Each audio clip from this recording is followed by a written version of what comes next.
ನಿಮಗೆ ಪ್ರೇಮ ಅವ್ರಿಗೆ ಸ್ಯಾಟಿಸ್ಫ್ಯಾಕ್ಷನ್ ಮಾಡೋದು ಭಾಳ ಕಷ್ಟ, ಯಾಕೆಂದರೆ ಫಸ್ಟ್ ಟೈಮ್ ಕೆಲಸ ಮಾಡೋದ್ರ ಜೊತೆ ಹೇಗಿತ್ತು ಅಂತ.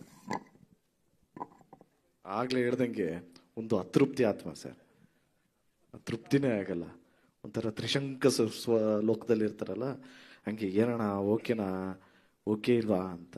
ಅವ್ರಿಗೆ ಓಕೆ ಆದ್ರೆ ಇಡೀ ಸೆಟ್ ಗೊತ್ತಾಗತ್ತೆ, ಏನು ಖುಷಿ ಆಗ್ಬಿಡ್ತಾರೆ. ಅದ್ರ ಬೇರೆ ಬೇರೆ ಭಾಷೆಯಲ್ಲೆಲ್ಲ ಬೈದು ಬಿಡ್ತಾರೆ, ಬಟ್ಟೆ ಸಾಕಾದ ಮಾಡ್ದೆ ಬಿಡೋ ಮಗನೆ ಅಂತಾರೆ. ಸೊ ಹಂಗೆ ಅಂದಾಗ ಓಕೆ ಚೆನ್ನಾಗಿದೆ ಅಂತ ಅನ್ಸುತ್ತೆ. ಸೊ ತುಂಬ ಎಕ್ಸ್ಪ್ರೆಸಿವ್ ಸರ್. ಅದನ್ನ ಸಂಜಯ್ ದತ್ ಸರ್ನ ಕೇಳ್ಬೇಕು ಆ್ಯಕ್ಚುಲಿ. ನೀವು ಇನ್ನೂ ತುಂಬ ಚೆನ್ನಾಗಿ ಎಕ್ಸ್ಪ್ಲೇನ್ ಮಾಡೋರು, ತುಂಬಾ ಎಕ್ಸ್ಪ್ರೆಸಿವ್ ಆ್ಯಕ್ಟ್ ಎಲ್ಲ ಮಾಡಿ ತೋರಿಸ್ಬಿಡ್ತಾರೆ. ಸೊ ಅದನ್ನು ನಾವು ಕಾಪಿ ಮಾಡಿದ್ದೀವಿ ಅಷ್ಟೇ. ರಮೇಶ ಫಸ್ಟ್ ಟೈಮ್ ಪ್ರೇಮ್ ಜೊತೆ ವರ್ಕ್ ಮಾಡಿದ್ದು, ಆ ಗೆಟಪ್ಪು ಅದೆಲ್ಲ ನಾನು ಅವ್ರ ಜೊತೆ ಕೆಲಸ ಮಾಡಿದ್ದು ಅಂತ ಕೇಳು ಗುರು. ನೀನು ಗುರುವೇ ಮತ್ತು ಲಾಂಗ್ ಬೇರೆ ಹಿಡಿದಿದ್ದೀರ ಕೈ ಹೇಳ್ತೀವಿ ಫಸ್ಟ್ ಟೈಮು. ಇಲ್ಲ, ಬಹಳ ಇಷ್ಟ ಆಯ್ತು ನನಗೆ. ಯಾಕಂದ್ರೆ ಸರ್ ನಮ್ಗೆ ಏನ್ ಬೇಕು ಅಂದ್ರೆ director he loves the frame sir, ಅಷ್ಟು ಇಷ್ಟಪಡ್ತಾರೆ.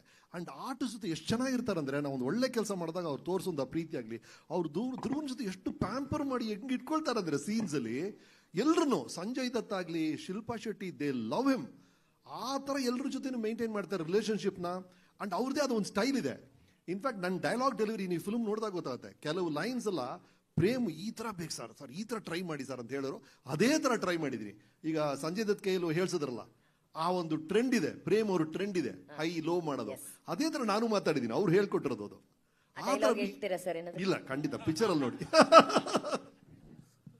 ಪ್ರೇಮ್ ಸರ್, ಸರ್ ಇಲ್ಲಿ ಕೇಳಿ ಸರ್, ನಿಮ್ ರೈಟ್ ಸೈಡು ಇಲ್ಲಿ ಸರ್ ಅರುಣ್ ಅಂತ ಪ್ರತಿಧ್ವನಿ ಚಾನೆಲ್ ಇಂದ ಅಲ್ಲಿ right side sir, on your ಎಸ್ ಮಗನೇ. ಸರ್ ಕೆಲವೊಂದು ಸಿನಿಮಾಗಳಲ್ಲಿ ಸಾಹಿತ್ಯಗಳ ಹೆಸರು ಗೊತ್ತಿರಲ್ಲ, DOP ಹೆಸರು ಗೊತ್ತಿರಲ್ಲ, ಟೆಕ್ನಿಷಿಯನ್ ಹೆಸರು ಗೊತ್ತಿರಲ್ಲ, ಅಂತವ್ರು ಬಂದು ಸಿನಿಮಾ ರಿವ್ಯೂ ಮಾಡ್ತಾರೆ. Sorry please. ಕೆಲವು ಸಿನಿಮಾಗಳಿಗೆ ಸರ್, ಒಂದು ಸಿನಿಮಾಗಳಿಗೆ ಸಾಹಿತ್ಯ ಹೆಸರು ಗೊತ್ತಿರಲ್ಲ, ಟೆಕ್ನಿಷಿಯನ್ ಹೆಸರು ಗೊತ್ತಿರಲ್ಲ, DOP ಹೆಸರು ಗೊತ್ತಿರಲ್ಲ, ಆ ಸಿಂಗರ್ ಹೆಸರು ಗೊತ್ತಿರಲ್ಲ, ಆ ಸಿನಿಮಾದ ಬ್ಯಾಕ್ ಗ್ರೌಂಡ್ ಏನಂತ ಗೊತ್ತಿರಲ್ಲ, ಅಂತರ್ ಬಂದು ಸಿನಿಮಾ ಬಗ್ಗೆ ರಿವ್ಯೂ ಮಾಡ್ತಾರೆ. ಅಂತರ ಬಗ್ಗೆ ಏನ್ ಹೇಳ್ತೀರಾ ಸರ್? ಏನು ಮಾಡೋಕ್ಕಾಗುತ್ತೆ ಬ್ರದರ್. ಈಗ ಒಬ್ಬ ಸಾಮಾನ್ಯ ಒಬ್ಬ ಆಡಿಯನ್ಸ್ ಸಿನಿಮಾ ನೋಡಿದಾಗ, ಇವಾಗ ಏನಾಗಿದೆ, ಫೋನ್ ಎಲ್ಲರ ಕೈಗೂ ಬಂದಿದೆ ಬಸ್, ಎಲ್ಲರ ಕೈಲೂ ಫೋನ್ ಇದೆ. ಅವ್ನು ನೋಡ್ತಿದ್ದಂಗೆ ಎರಡನೇ ಸೀನ್ ಆಗ್ತಿದ್ದಂಗೆ ಹೇಳ್ತಾನೆ, ಗುರು ಡಬ್ಬ ಗುರು ಅಂತ. ಅಲ್ಲೇ ಹೊರಗಡೆ ಅವನೆಲ್ಲೋ ಇರ್ತಾನೆ, ಅವ್ನು ಡಬ್ಬ ಗುರು ಅಂದ್ಬಿಡ್ತಾನೆ. ಇಂಟ್ರೋಲ್ಗೆ ಇದೇನಿಲ್ಲ ಗುರು ಡಬ್ಬ ಗುರು ಅಂತಾನೆ. ಸೊ ಹಿಂಗೆ ಅಂದರೆ ಅವರವರೇ ಇದಾಗಿದೆ. ಮೊದಲಿದ್ರು ನಮ್ಮ ಪತ್ರಕರ್ತರಾಗಲಿ, ಮೀಡಿಯಾ ಆಗಲಿ, ಅವಾಗ ಹೆಂಗಿತ್ತು ಅಂದರೆ ಒಂದು ತಿದ್ದಿ ಬುದ್ಧಿ ಹೇಳೋರು ಅವಾಗ. ಇವಾಗ ಇಲ್ಲ, ಬಟ್ ಎಲ್ಲರೂ ಅವ್ರವ್ರದೇ ರೂಟಲ್ಲಿ ಇದ್ದಾರೆ. ಬಟ್ ಅದನ್ನ ನಾವೇನು ಕಂಟ್ರೋಲ್ ಮಾಡೋಕ್ಕಾಗಲ್ಲ, ಆನ್ಲೈನ್ ಇಲ್ಲಿ ಕಂಟ್ರೋಲ್ ಮಾಡೋಕ್ಕಾಗಲ್ಲ. ಏನಿವೆ ಅಂದರೆ ನಾನು ಹೇಳೋದು, ಕನ್ನಡ ನಮ್ಮ ಸಿನಿಮಾಗಳಿಗೆ ನಮ್ಮವರೇ ಎಫೆಕ್ಟ್ ಮಾಡಬೇಡಿ ಅನ್ನೋದೊಂದು ರಿಕ್ವೆಸ್ಟ್ ಅಷ್ಟೇ, ಸಿಂಪಲ್. ಮುದ್ದಾದ ಹೀರೋಯಿನ್ ಇದ್ದಾರೆ ಸರ್, ಇನ್ನೊಂದು ಅಂತ ಮುದ್ದಾದ ಹೀರೋಯಿನ್ ಇದ್ದಾರೆ, ಹ್ಯಾಂಡ್ಸಮ್ ಹೀರೋ ಇದ್ದಾರೆ, ಮಚ್ಚು ಕೊಟ್ಟಿದ್ದೀರಾ, ಹೃದಯ ಕೊಟ್ಟಿಲ್ಲ, ಗುಲಾಬಿ ಕೊಟ್ಟಿಲ್ಲ. ಅಲ್ಲಿ ಎರಡು ಸಿನಿಮಾದಲ್ಲಿ ನೋಡಿದ್ರೆ, ನೀವು ಈ ಸಿನಿಮಾ ನೋಡಿದ್ರೆ 1975 ಅಂಡರಲ್ಲಿ ನಡೆಯೋ ಒಂದು ಬ್ಯಾಕ್ಗ್ರೌಂಡ್ ಕತೆ. ಅಂಡ್ ಇದು ತುಂಬಾ ಎಮೋಷನ್ ಸಿನಿಮಾ, ತುಂಬಾ ಎಮೋಷನ್ಸ್ ಇದೆ. ಅಷ್ಟೇ ಕಲ್ಟ್, ಅಷ್ಟೇ ರಾ ಸಿನಿಮಾನೂ ಇರುತ್ತೆ, ಅಷ್ಟೇ ತುಂಬಾ ಏನಂತೆ ಬ್ಲಡ್ ಶೇಡು ಇರುತ್ತೆ, ತುಂಬಾ ಎಮೋಷನ್ಸ್ ಇರುತ್ತೆ. ಮಕ್ಕಳು ಸಮೇತ ಕುತ್ಕೊಂಡ್ಬಂದು ಸಿನಿಮಾ ನೋಡ್ಬೋದು, ಅದಕ್ಕೊಂದು ಉದ್ದೇಶ ಇರುತ್ತೆ. ಸೊ ಉದ್ದೇಶ ಇಲ್ಲದೆ ಏನೂ ಮಾಡಲ್ಲ. ಬಟ್ ಹಂಗೆ ಅಂದ್ಬಿಟ್ಟು ಈ ಸಿನಿಮಾ ಅದೊಂದು ಮೈಂಡಲ್ಲಿ ಇಟ್ಕೊಳ್ಳಿ, ಈ ಸಿನಿಮಾ ಅಲ್ಲಿಗೆ ಎಂಡ್ ಆಗಲ್ಲ. ಈ ಸಿನಿಮಾ KD ಬಂದು ಅಲ್ಲಿಗೆ ಯಾವಾಗಲೂ ಎಂಡ್ ಆಗಲ್ಲ. ಶುರು ಅಂದ್ರೆ ಕ್ಲೈಮ್ಯಾಕ್ಸ್ ನೋಡಿದ್ರೆ ನಿಮ್ಗೆ not A end and start ಅಂತ, ಅಂದ್ರೆ ಸ್ಟಾರ್ಟ್ ಆಗ್ತಾ ಇದೆ ಅದು ಅಂತ, ಶುರು ಆಗ್ತಾ ಇದೆ ಅಂತ, ಆ ಥರದೊಂದು ಸಿನಿಮಾ ಇದು. ವೆಂಕಟನಾರಾಯಣ ಅವರು ನಮಸ್ತೆ. ನಮಸ್ಕಾರ ಸರ್. ಇವತ್ತು ಭಾರತೀಯ ಸಿನಿಮಾಗಳ ಒಟ್ಟು ವಾತಾವರಣ, ಸಿನಿಮಾ ಗೋಯರ್ಸ್ ಕಡಿಮೆ ಆಗ್ತಾ ಇದ್ದಾರೆ ಅನ್ನೋ ದಿನಗಳಿವತ್ತು. ನೀವು ಭಾರತದ ಎಲ್ಲ ಭಾಷೆಗಳಲ್ಲೂ ಸಿನಿಮಾಗಳನ್ನು ಮಾಡ್ತಾ ಇದ್ದೀರಿ, ಆಯ್ತಾ? ನಿಮ್ಮ ಪ್ರಕಾರ ಇವತ್ತಿನ ದಿನಗಳಲ್ಲಿ ಸಿನಿಮಾ ಮಂದಿರಗಳ ಹತ್ರ ಜನನ ಕರ್ಕೊಂಬರ್ಲಿ ಸಾಧ್ಯತೆಗಳು ಎಷ್ಟಿದೆ? ಅಂದರೆ ಈಗಿರುವ ಇದು ಭಾಳ ಗ್ರಾಫ್ ಕಡಿಮೆ ಆಗ್ತಾ ಇದೆ ಅಂತ ಅನ್ನೋದು ಜನರಲ್ ಆಗಿರುವ ಮಾತು. ಸರ್, ನನ್ನ ಎಕ್ಸ್ಪೀರಿಯನ್ಸಲ್ಲಿ ಈ OTT ಇದೆಲ್ಲ ಬಂದಮೇಲೆ ಸ್ವಲ್ಪ ಇನಿಷಿಯಲಿ ತುಂಬ ಹೈಪ್ ಇತ್ತು, ಈಗ ಬ್ಯಾಲೆನ್ಸಿಂಗ್ ನಡೀತಾ ಇದೆ. ಈ ಎಕ್ಸಿಸ್ಟಿಂಗ್ ಸಿನಿಮಾ ಚಿತ್ರಮಂದಿರಗಳು ಮತ್ತು OTT, satellite, this all will exist. Number 1. Number 2, ಯಾವಾಗ ನಾವು ಬೆಸ್ಟ್ ಪಿಕ್ಚರ್ ಮಾಡಿದೀವೋ, ಜನಕ್ಕೋಸ್ಕರ ಮಾಡಿ ರಿಲೀಸ್ ಮಾಡಿದ್ವೋ, ಆವಾಗೆಲ್ಲ ಜನ ಬಂದಿದ್ದಾರೆ, ಆಡಿಯನ್ಸ್ ಬಂದಿದ್ದಾರೆ, ಪಿಕ್ಚರ್ ನೋಡಿದ್ದಾರೆ. ಅದಕ್ಕೆ last year we had big hits, ತುಂಬ ಹಿಟ್ಸ್ ಬಂತು, ಎಲ್ಲ ಬೇರೆ ಬೇರೆ ಲ್ಯಾಂಗ್ವೇಜಿಂದ ನೋಡಿ ತುಂಬ ಬಂದಿದೆ. ಈ ವರ್ಷನೂ ರಿಲೀಸ್ ಆಗಿರೋದು ಬಾಲಿವುಡಲ್ಲಿ ತುಂಬ ಸಿನಿಮಾಗಳು ತುಂಬ ಚೆನ್ನಾಗಿ ನಡೆಯಿತು. ಚಾವಾ ಆಗಲಿ, ಸ್ತ್ರೀ ಆಗಲಿ, many cinemas.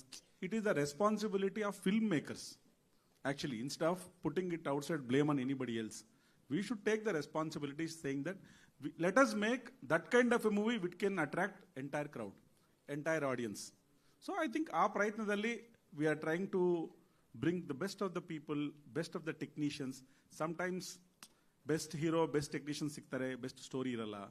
Sometimes maybe best maker iralla, best hero story irutte. It's a combination. When there is a combination, I always believe 1 + 1 will become 11, not 2. That missing is only synergy. That is what we are trying to bring together. Therefore, whatever movies that we are doing, I personally think that people will love them. Different genres, different kind of movies ಮಾಡ್ತಾ ಇದೀವಿ. You will see in Kannada also soon we are going to announce something very different. ನನಗೆ ನಂಬಿಕೆ ಇದೆ KD ಆಗಲಿ ನಾವು ಬೇರೆ picture ಏನೇನು ಮಾಡ್ತೇವೆ ಅದಾಗಲಿ ಖಂಡಿತ ಜನಾದರಣೆ ಸಿಕ್ಕತ್ತೆ. People will love those movies ಅಂತ. ಕನ್ನಡದ್ದು ಇನ್ನೊಂದೆರಡು ಸಿನಿಮಾಗಳಿರ್ಬೇಕು. ಈಗಾಗಲೇ ನಮ್ಮ ಒಂದು ರೆಡಿ ಆಗ್ತಾ ಇರ್ಬೇಕಲ್ಲ, ಎಷ್ಟು ಜೊತೆ ನಿಮ್ಮ ಕಾಂಬಿನೇಷನ್ ಇದ್ದಂಗಿದೆ ಅಲ್ಲ? Yes sir. ಅದೇ ನಾನು ಅದ್ರ ಬಗ್ಗೆ ಇಲ್ಲಿ ಪ್ರಶ್ನೆ ಕೇಳೋದಿಲ್ಲ.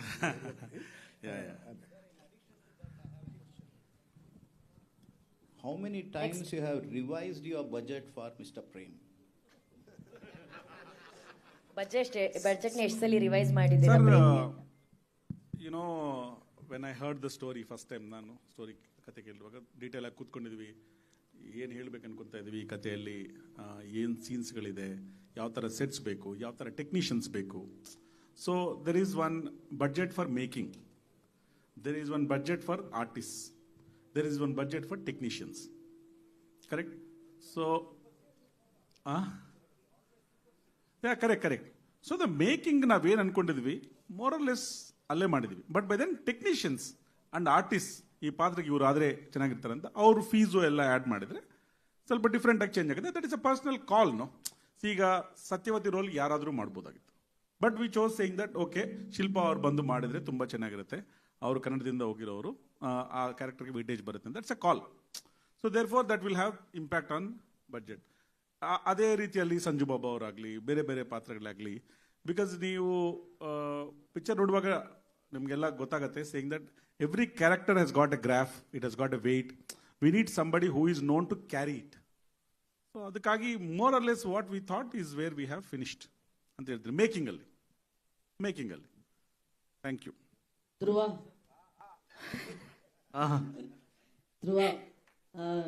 ಕೇಳಲ್ಲ ಅಂದ್ರೆ ಆಗ್ಲೇ ಪ್ರಶ್ನೆ ಇಲ್ಲ ಕೇಳಂತ ಪೊಗರು ಟೈಮಲ್ಲಿ ನಿಮ್ಮ ಫ್ಯಾನ್ಸ್ಗೆ ನನ್ಗಲ್ಲ, ನಾನು ಒಬ್ಳು ಕೇಳ್ತಾ ಇರೋದು, ಬಟ್ ನಿಮ್ಮ ಫ್ಯಾನ್ಸ್ ಪರವಾಗಿ ನಾನು ಕೇಳ್ತಾ ಇದ್ದೀನಿ. ಪೊಗರು ಆದ್ಮೇಲೆ ಇನ್ಮೇಲೆ 6 ತಿಂಗಳಿಗೆ ಒಂದ್ಸತಿ ನಾನು ಫಿಲಮ್ ಮಾಡ್ತೀನಿ ಅಂತ ಅಂದ್ರಿ. ಮಾರ್ಟಿನ್ ಅದಾದ್ಮೇಲೆ 3 ವರ್ಷ ಆಯ್ತು. ಮಾರ್ಟಿನು 3 ವರ್ಷನ ಅದ್ರ ಮೇಲೆ ಗೊತ್ತಿಲ್ಲ. ಮಾರ್ಟಿನ್ ಆದ್ಮೇಲೆ ನಾನು ನೆಕ್ಸ್ಟ್ ಟೈಮ್ 6 months ಅಲ್ಲಿ ಒಂದು ಫಿಲಮ್ ಮಾಡ್ತೀನಿ ಅಂದ್ರೆ, but you are never learning lessons ಅಂತ ಅನ್ಸುತ್ತಾ? This is for your fans, not for me. ಇಲ್ಲ ಅನ್ಸಲ್ಲ, ಇನ್ನು ಮಾಡ್ತೀನಿ ಮೇಡಮ್. ಅಲ್ಲ, ಈಗ ಪ್ರತಿ ಸತಿ ಹೇಳ್ತಾ ಇದ್ದೀರಾ, when do you learn it? ಇಲ್ಲ ಈ ಸರಿ ಕಲ್ತ್ಕೊಂಡ್ಬಿಡ್ತೀವಿ. ಅದು ಹೇಗೆ? ಜೀವನ ತುಂಬಾ ದೊಡ್ಡ ಪಾಠ ಕಲ್ಸ್ಬಿಟ್ಟಿದೆ ಮೇಡಮ್, 100%. ಇವಾಗ ಚಿಕ್ಕ ಪಾಠನೇ ಕಲ್ತಿಲ್ಲ, ಇನ್ನೇನು ದೊಡ್ಡ ಪಾಠ ಕಲಿಲ್ಲ. ಇಲ್ಲ, ದೊಡ್ಡ ಪಾಠ ಕಲ್ತಾದ್ಮೇಲೆ ಚಿಕ್ಕದ್ರದ್ದು ವ್ಯಾಲ್ಯೂ ಗೊತ್ತಾಗಿತ್ತು. ಸೊ ಡೆಫಿನೆಟ್ಲಿ ಇವಾಗ ಮಾಡ್ಬಿಡ್ತೀನಿ madam. Thank you. Generally I am asking you seriously on a serious note. Madam ನಾನೇನು ಜೋಕ್ ಮಾಡ್ದೆ, ಫುಲ್ ಸೀರಿಯಸ್ ಆಗಿ ಹೇಳಿದ್ ಮೇಡಮ್. ಇನ್ ಸ್ವಲ್ಪ ಆದ್ಮೇಲೆ ಮೇಡಮ್ ಹೇಳ್ತಾರೆ stand up on the bench ಅಂತ. ರಮೇಶ್